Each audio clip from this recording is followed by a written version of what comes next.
இந்த கள்ளழகர் வந்தார் பாத்தீங்களா? மதுரையில கள்ளழகர் வைகை ஆத்துல இறங்கிட்டு போனதுக்கு அப்புறம் அந்த வைகை ஆத்துல கள்ளழகர்லாம் போயிட்டு வந்தோடனே நேரா போவார். திருமாலிருஞ்சோலைங்கிற பழமுதிர் சோலைக்கு போனோடனே அந்த பட்டர் இருப்பார், கள்ளழகர் கோயில் பட்டர், கைகாலெல்லாம் பிடிச்சிடுவார். கைகாலெல்லாம் வலிக்குதா, இவ்வளவு தூரம் எல்லாம் அதுக்கு கீழே எல்லாம் சொல்றாங்க, என்னடா சிலைக்கு போய் எல்லாம் பண்றாங்க, சிலைக்கு போய் என்ன பண்றாங்க. ஒன்னு சொல்லட்டுமா?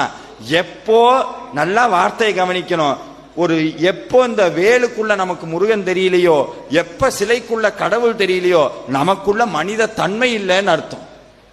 அந்த அர்ச்சகர் பிடிச்சு விடுறாரு காலை, வலிக்குதா வலிக்குதா வலிக்குதா. தெய்வம் பேசுங்க, முருகன் பேசுவார். இப்ப நீங்க உட்கார்ந்து இருக்கிறீங்க சேலத்துல சாமிக்கு நிறைய ஆபரணம்லாம் போட்டு கட்டணும்ல, கண்ட தண்ணி வந்துருச்சு. ஏன்னா அவ்வளவு வெயிட்ட போட்டுட்டோம்னா என்ன பண்றது, தாங்காதே உடம்பு அப்படின்னு. இந்த ஏக்கம் வந்துருச்சுன்னு வைங்க, உள்ளுக்குள்ள உருகிட்டோம்னு வைங்க, இந்த கண்ணீர் ஒரு சொட்டு வரும்போது நம்மளுடைய குடும்பத்தில் இருக்கவங்க கை கண்ணீரை துடைக்கிறதுக்கு முன்னாடி 12 கை கண்ணீரை துடைச்சிடும். நான் இருக்கேன், கவலைப்படாது.